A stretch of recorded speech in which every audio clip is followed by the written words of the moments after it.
Siz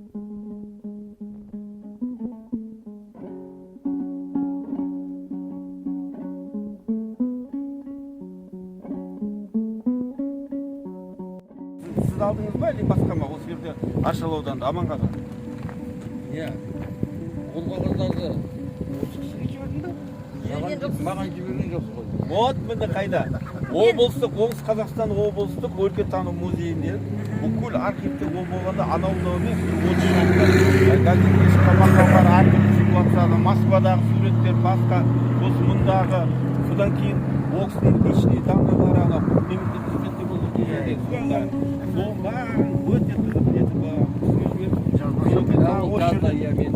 хор, сөйткен сосын бір хор бар екен сіздерде ауданда. Соған солай деп, мен солай жетті деген бірінші.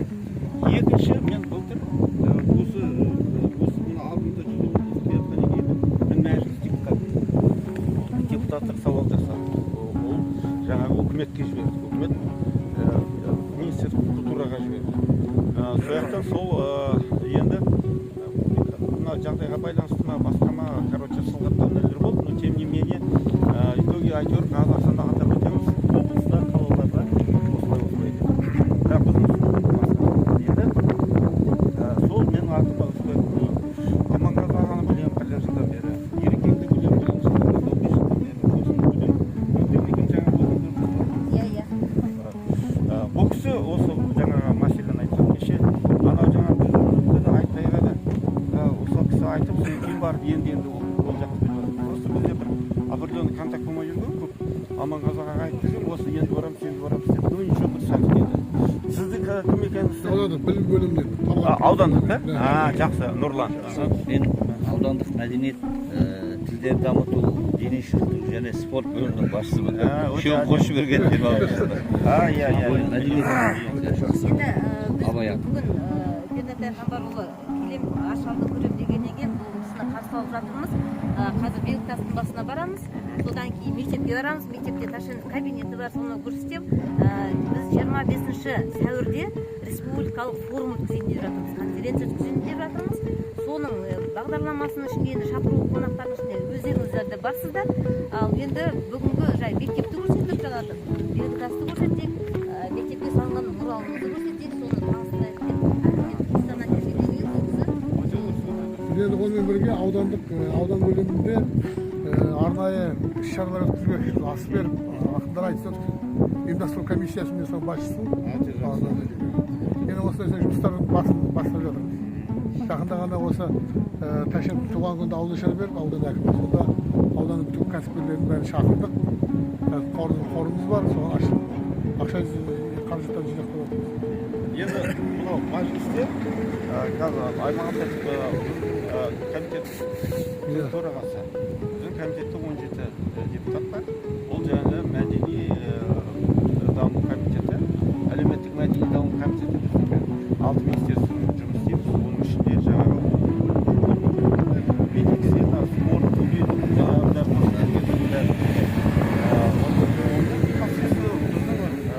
жұмыстардың бір арманы бұл.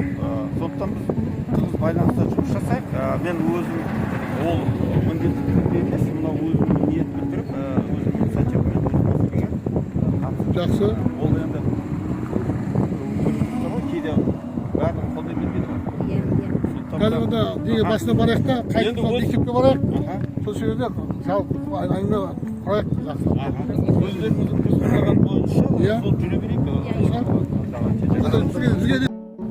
Құрметті жерлестер, қазақстандықтар, мінекей жаңа алдында да айттым, қасиетпен кие қонған Алланың жазуымен Жұмабек Ахметұлы Тәшенов бабамыздың, ұлы тұлғаның туған ауылына мінекей аяқ бастық, мінекей келдік. Мінекей Бабатай ауылы барлық Қазақстанның түкпір-түкпірінде бабамызға үлкен конференциялар өткізіліп, астар беріліп жатыр.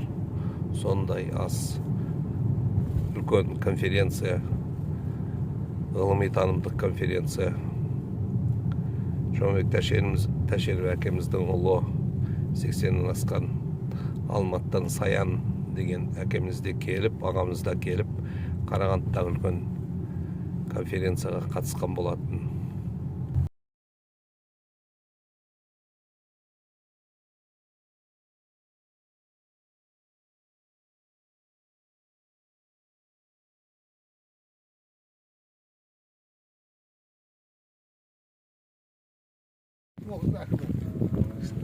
Қаншадан бар ауылда?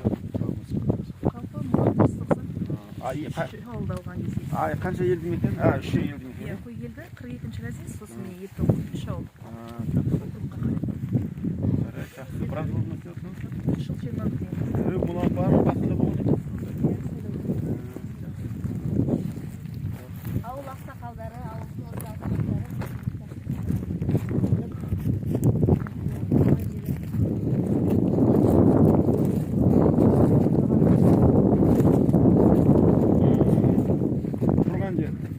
Туған жері мына жерде мынау орман салды ғой. Қанагүл деген ауыл болған.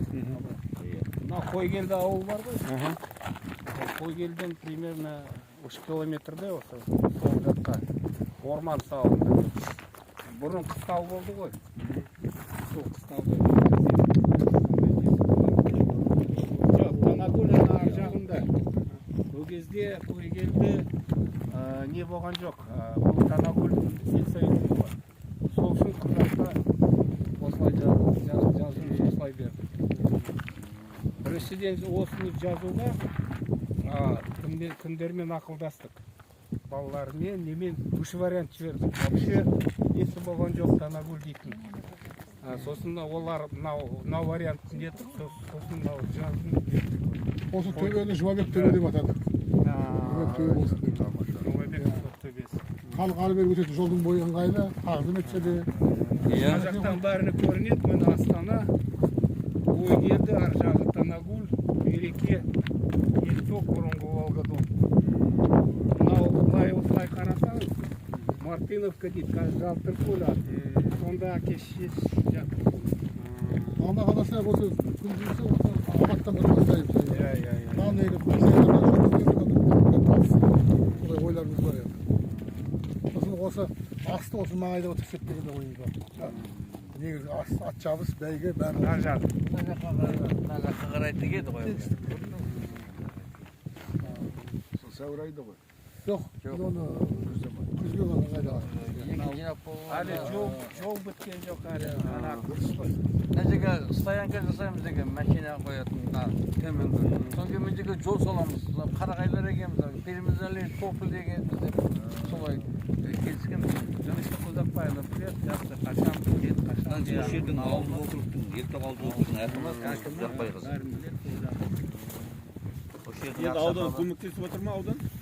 Иә, ауданның адам кісілер ғой келіп барлығын осы ұйымдастырып басқасында. Біз мына жерден жақын жерден айтқанда бар, жаңағы кәсіпорындар бар. Құм, қиыршық тас шығаратын сол жерден нелерін алып, негізінен сол ауданнан келіп адамдар істеп жатыр. Осы мына тасты қойғанда мына жігіт Жанат деген осы Ақылжан деген жігіттер осыны ұйымдастырып құрып мына тасты мен әкелдім Баянауылдан барып.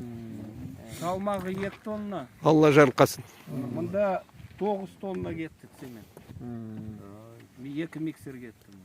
Основной, решеткалары бәрі. Бәрін не тұталды, арматура өтеді бәрі. Айналадағы заводтар барлығы. Иә, мына жерде енді нетіп, ауданның әкімі болған бізде Совет Теміртайұлы деген қазір басқа орынбасар. Сол жігіт көп көмектесті осы жұмысқа. Сонымен осы ауылдың азаматтары мына қыршы қарындасымыз бәрі қол үшін берді. Талғат жана берген үш ұйымдастыру несін басқарды. Абай жаны қалмай жүгіріп жүрген. Абай Иә. Біз бұл облыстық мәдени басқармасында политиканы ескерсек қорғау орталығы бар. Соған тіркедік. Ескерістердің тізіміне тіркедік. Сіз кім болып істейсіз? Мен мәдениет бөлім басшысымын. Соған тіркелді, осы наурыз айында бәрі. Енді мен мен жаңағы тағы қосымша айтайын деген, мен кім екенімді біліп тұрсың, Иә. бұл кісі отдельно. Қазір Түркістан облысы болғаннан кейін негізі бұл кісі Түркістанның өзінен, ол әлі атам заманнан жаңағы сол Түркістан қаласының өзінен. Ал мен бір кезеңдерде сол Шымкент қаласында болғанмын. Еще осы Ташенов ағамыздың жерленген жері кеше неде жиналыста да айттым. Шымкентте бір үлкен тарихи жаңағы не бар, үлкен жаңағы мазарат аумағы. Оны Қасқа деп атайды, Қасқа. Ол сонау 18 ғасырдан бері келе жатқан небір ұлы тұлғалар жатқан жері. Ол жатқан жері шын айту керек, өте жақсы, осындай биіктікте жерде орналасқан. Сосын енді ол Шымкент қаласының өзі тарихы бай ғой, енді содан бұрын 18-ден деп отқан бір кезеңдерде ар жағында қоқан хандығында билеп тұрған кезеңінде бастап сол жерде небір ұлы тұлғалар бар. Бер жағында одан кейінгі совет үкіметі кезеңінде жаңағындай жерленген ұлы тұлғалар бар. Сол кісі жаңағы жеңгеміз екеуі бір жерде, мен өзім жылда барып қырандалып тұрамыз. Ол жақта ол жаңағы қалдары бар, туыстары жаңағы бар. Одан кейін оларда тағы да екінші не бар, Башент деген Олықпан деген кісі бар. Ол да сол біраз қызмет жасады сол жерде. Оқу бөлім басқа ауданды қалалықты басқарған кісі. Облыс бөлім басқарды. Иә, облыс бөлім басқарды. Сондықтан айтайын дегенім, ол жердегі қойылған ескерткіш де өте дұрыс, көрнекті, ұялмайтын, жақсы. Содан кейін ол жерде енді мұсылмандық мазараттың тәртібі мәдениеті дейін біз енді қалаларымызда қойылған жерлер болады ғой. Ол жерде жаңағы өз мәдениетімен рет көше-көшемен рет салынған, барады жол бәрі талдар егеді, бүлдір егеді, ол бәрі жайқалып әдемі болып тұр.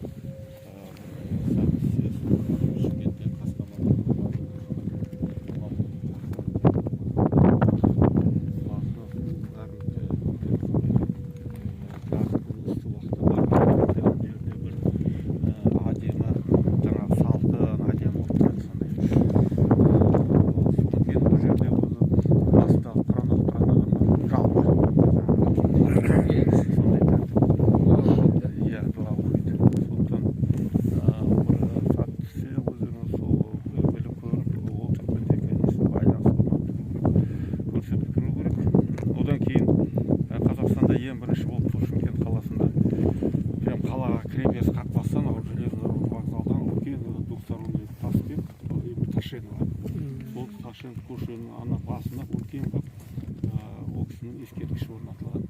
Одан кейін барып аймақтарға таралды. Ол жақтың да хабарын білем деп айтайын дегенім ғой.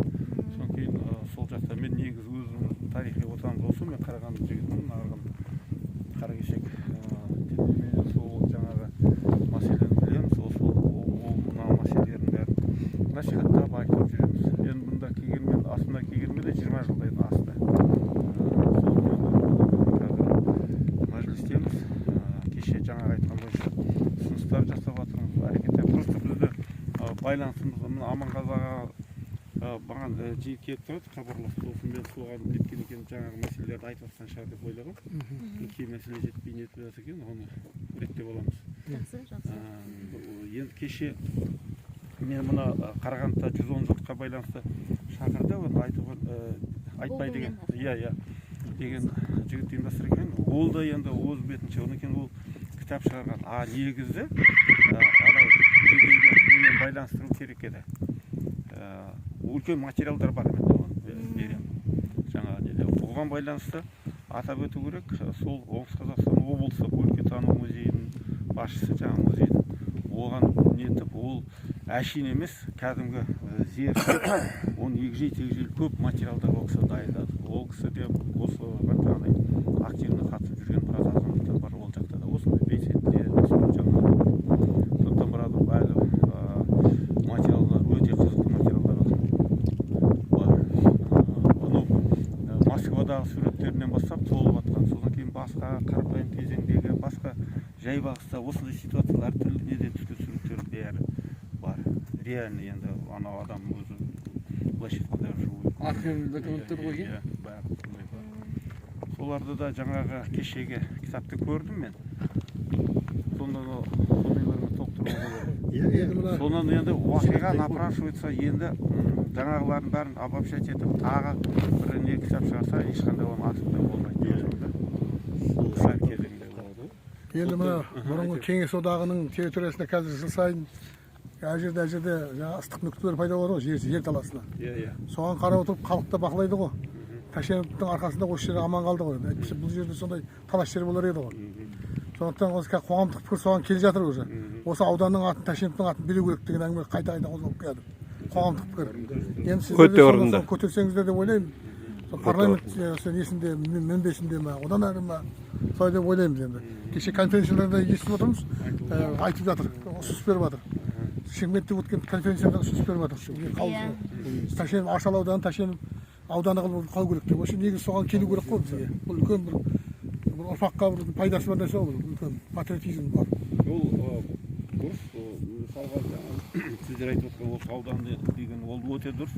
Оған қосымша жаңағы біздің ана арғы жаңағы бес облыстың шекаралық аймағы, басқа аймақтарда осыған қатысты болған сол жерлерден ауыл аттарын басқа сол шекаралар жағалай бір-екі әр ауданға бір ауылдың атын берсе де ештеңе қылмайды. Біз мына ол қалыпты болады.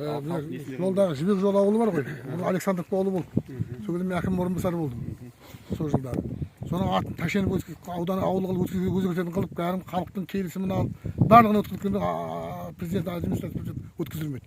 Сосын біз не болса да орысшадан қазақша аударып жіберейік деп, сол кезде Жібек жолы деп трассалата Жібек жолы атанып кетті. Бұл кісіге әлде де қарсылар көп адамдар бар-ау деймін меніңше негізі, бірақ бұл кісінің атағы әлде артық па, енді жер тұтастығын сақтап қалған ұлы тұлға ғой енді. Бірақ енді бұл кісіні әлде бір биіктеп ұлықтау, жеткіліксіз ұлықтап көтеру керек әлі меніңше.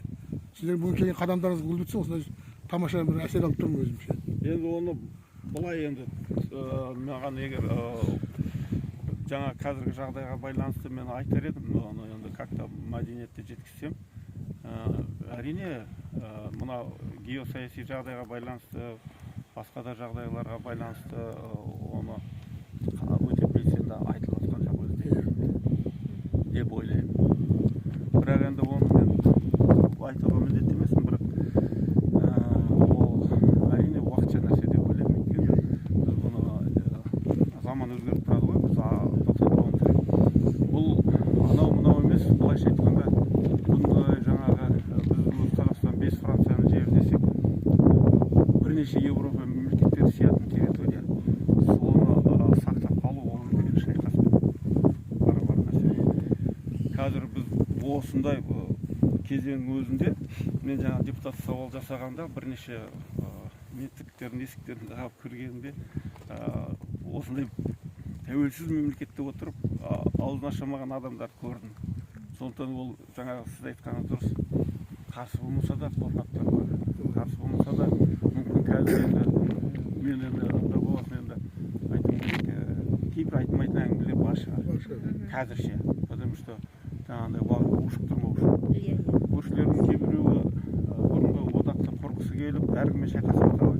Сол кезеңде біз мына жерде қазір жаңағын айқайлап көтерсек, онда как будто бір солар қарсы бір істеп отқандай сияқты. Сондықтан мына жерде бір дипломатиялық мәселелер бар да, қатысы бар. Геополитика ғой. Иә, геополитикадағы бір дипломатиялық әдістер болып тұрған шығар қазір. Сондықтан оған кішкене түсінікпен қарап, но бірақ жаңағы бәрі өз көңілімізде ғой. Біз тоқтатпауымыз керек оны.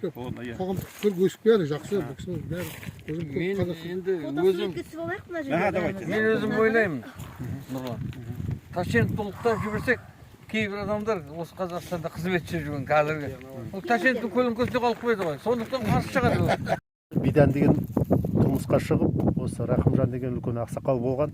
Осы қойген сол кезде, енді қызметте болған кезде, уақыт болған кезде сол қой келіп тұрады. Сонда бір кезде халық айтады ғой.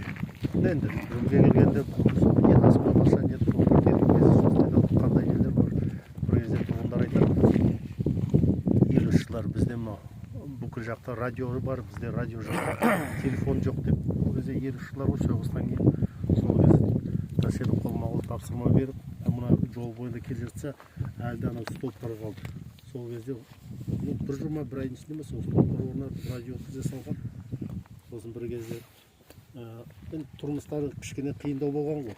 Сосын бір кезде енді жас бала болған кезі ма апасы үлкенде ғой, сол кезде бір жаңағы Рахымжан деген кісі ауылдастар айтады ғой. Мынау Ташкенттің отбасынан қызын алғанша басқа біреудің байдың қызын алмайсың ба деп ауылдағылар. Сосын аналар естіп қалады құлағына. Сосын уже өсіп қалады, қызметте жүреді. Сосын келген кезде дәмдесіп отырған кезде Жұмеке осы кішкене не ғой, көңілі соны айтып қалады.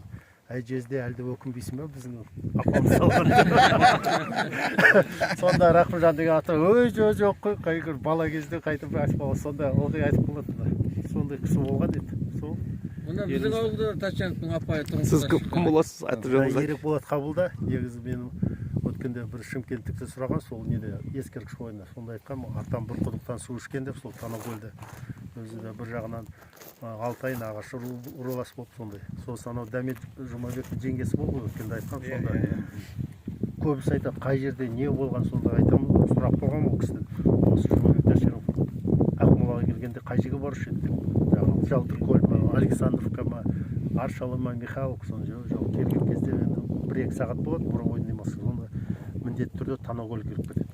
Сонда Құран бағыштап, қасына 5-6 кісі келеді, сонымен Танакөл келетін де басын етті, сосын аэропортқа самолет ұшып кететін еді.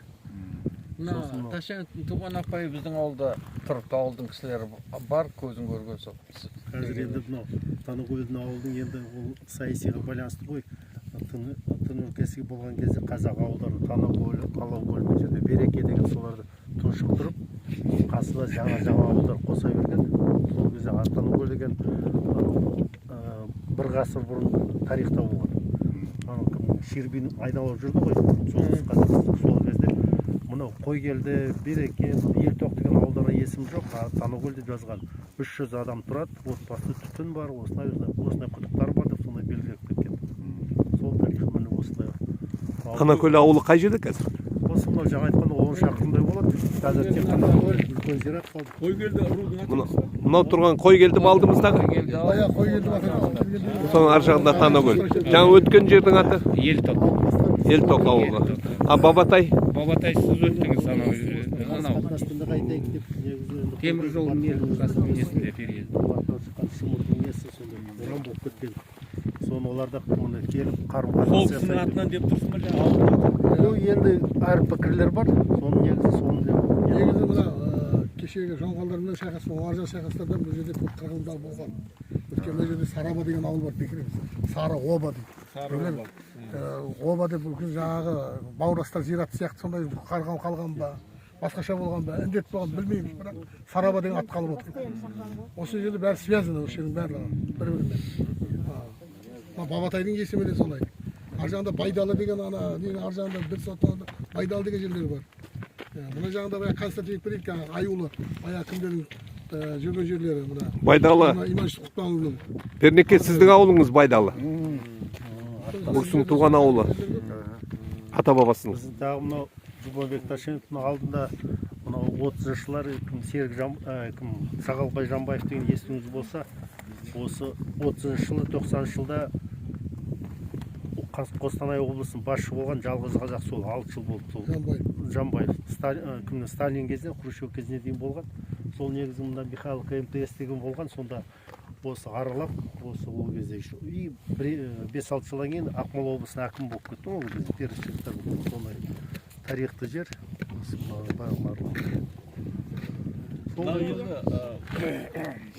Бабатай. Былай қарай, ана алыстан көріп жатып көр. Сосын мына Қойгелді, уже ар жақта уже Астана.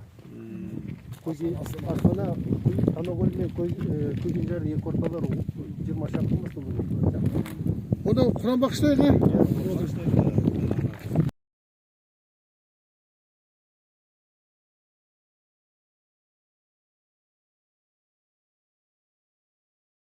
Бұл Ташкент сыныбы. Аршалы ауданындағы Ташкент мектебінің Ташкент сыныбы. Сіз кім боласыз? Мен Маханов Руслан Жалғасбаевич, директордың ғылыми әдістемелік жұмыс жөніндегі орынбасары. мектебімізде осы тәшенікке арналған үйірме жұмыс жасайды. Осы тәшенов сынында түрлі іс-шаралар өтеді. Алдағы уақытта 110 жылдығына ауқымды іс-шаралар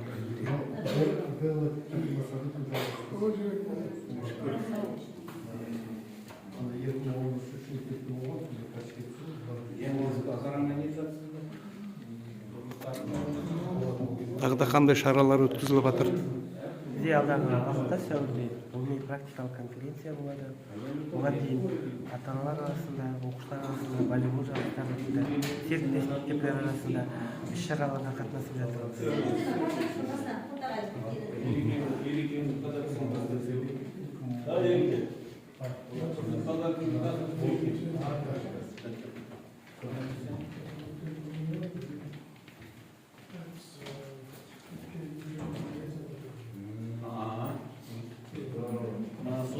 Художник өз қолымен салған не ғой?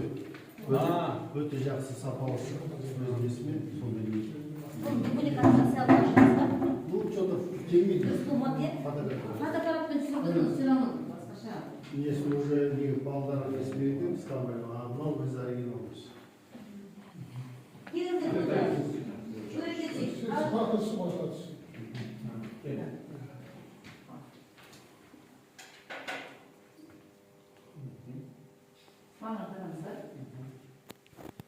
Қолөнер көрмесі балаларымыздың өз қолынан жасалған. Бізде қолөнер аршал деген инстаграм парақша бар. Сол парақшада барлық балалардың жұмыстары салынып тұрады.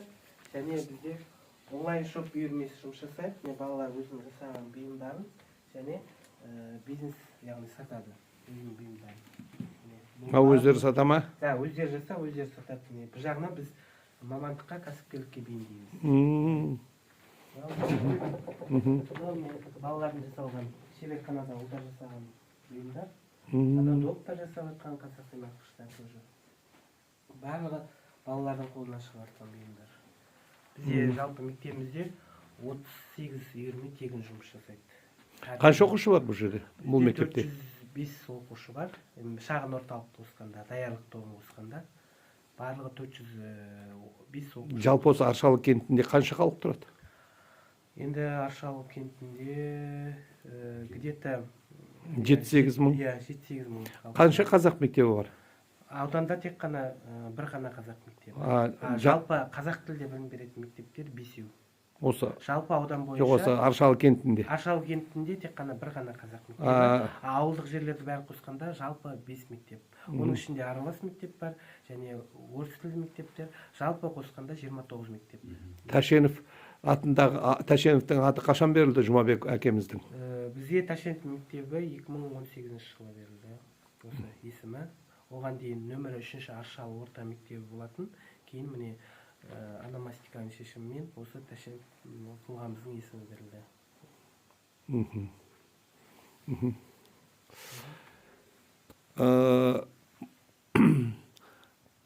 Сенің өзіңді айта қой. Қайда келдік біз? Сенің аты жөнің кім?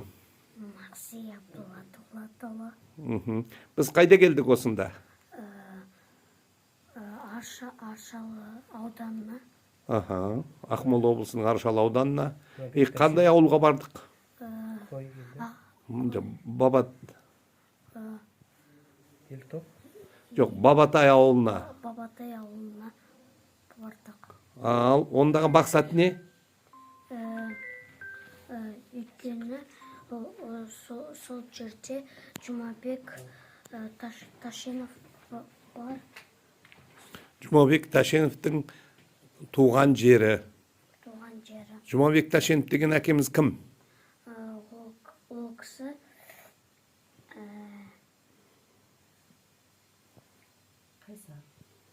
Ол кісі неше жыл болды ол кісінің туғанына? 110 жыл болды. 110 жыл болды.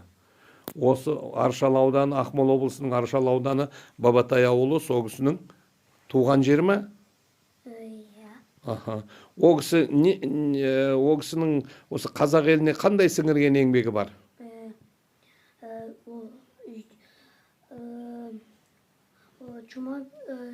Жұмабек Тәшенов бүкіл 5 5 облысты сақтаған кісі. Сондықтан ол кісі 5 облысты сақтап қалуына байланысты ол кісі сондай үлкен ұлы адам. Солай ма? Иә. Тағы не айтасың Жұмабек Тәшенов туралы?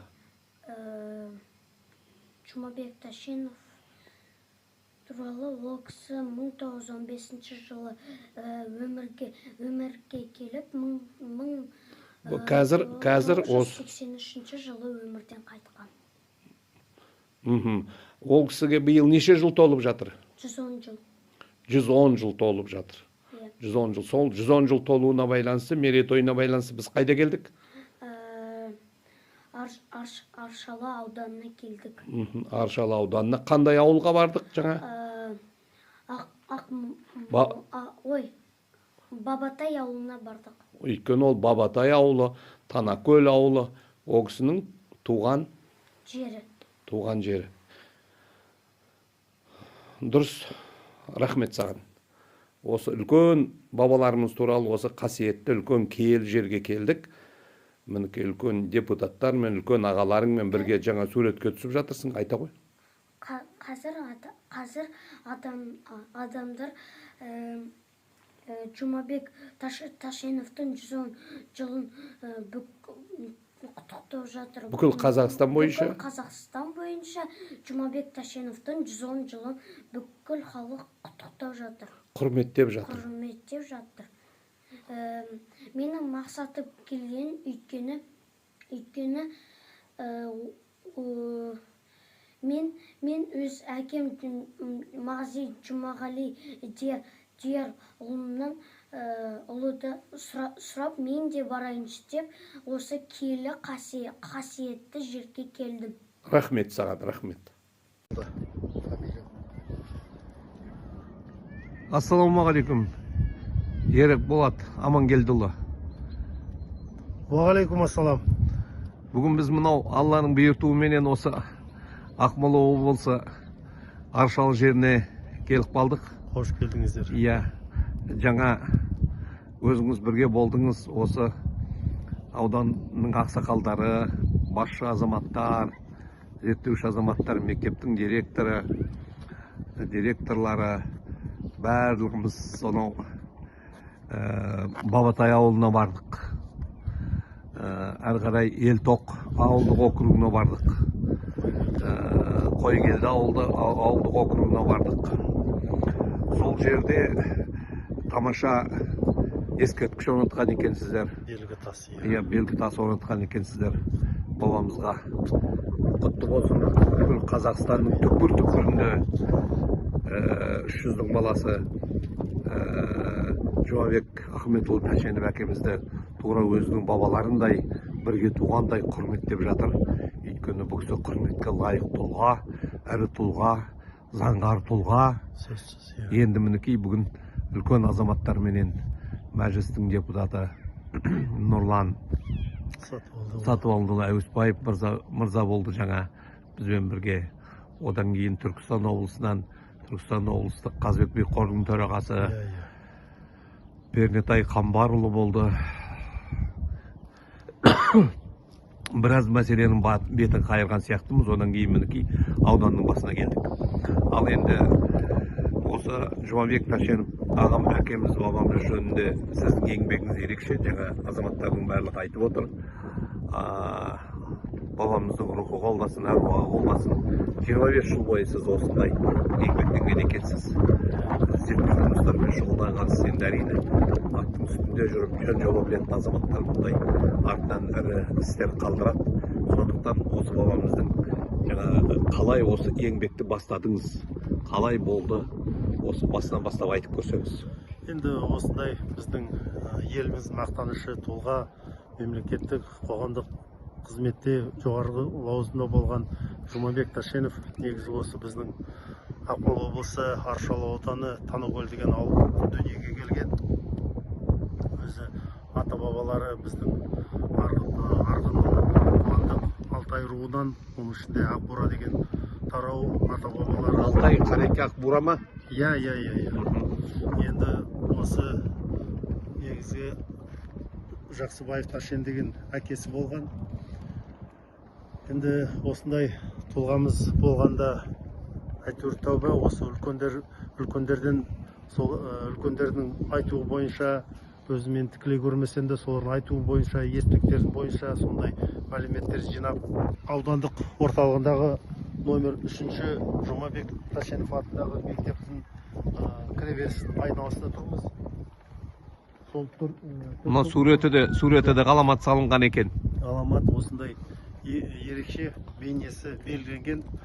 Енді Жұмабек Ташенов ерлігі бүкіл Қазақстанға емес, бүкіл жалпы Кеңес одағы кезінде осындай ерлігі есте сондай сақталып қалған. Оның біз Жұмабек Ташеновты қай қызметте болмаса да қалтықсыз еңбек еткен, ел үшін, қазақ жері үшін дегендей. Соның оңтүстікте 2011 жыл болған кезде Шымкентте 95 жылы ең бірінші Шымкент қаласындағы көшенің есімі берілді. Жұмабек Ташенов есім берілді көшеге, және де 2011 жылы ескерткіш орнатылды. Содан кейін мынау Астанамызда 1999 жылы бұрынғы Полевой көшесіне есім берілді Жұмабек Ташенов, және 2021 жылы республика және Ташенов қиылысында ұзын биік 8 метрлік ескерткіш орнатылды. Көше Қазақстан бойынша қазіргі кезде 8 орта мектептерге Жұмабек Ташенов есім берілген. Шымкенттегі бұрынғы Сырдария, қазір Жұмабек Ташенов атындағы университет қызмет етіп жатыр білім саласында. Бұның әрі көп емес, әлі соның жаңа сондай ер есімі еліне осындай тарихта сақталып отыр. 2006 жылы мен Жұмабек Ташеновтың жеңгесімен Дәметкен апаймен кездескем. Сол кезде бір сұрақ болған. 2012 жылы? 2006 жылы. Сол кезде мен бір сұрағым бар еді. Осы Жұмабек Ташенов біздің өлкенің тумасы, осы Шымкентте қалай болды, неге соңғы сапарға шығарғаны сол Шымкентте жүрді. Сонда жеңгесі ғой, Дәмет апа айтып қалғаны ғой, расында біз сол мәйітке барғанбыз деп. 1986 жылы 18 қараша барған ғой. Сонда Шымкенттің қариялары сол үйді қарашанақта отырған кезде айтып қалады ғой, келгендеріңізге рахмет. Біз Жұмабек Ташеновты осы Шымкентте Шымкент қаласының зиратында жерлейтін болдық. Не себеп десеңіздер, балалардың балаларына тапсырып балалардың балаларына ұрпақтарына айтып қоямыз. Мәңгілікте есте сақтасын. Осындай ер азамат Жұмабек Ташенов болған.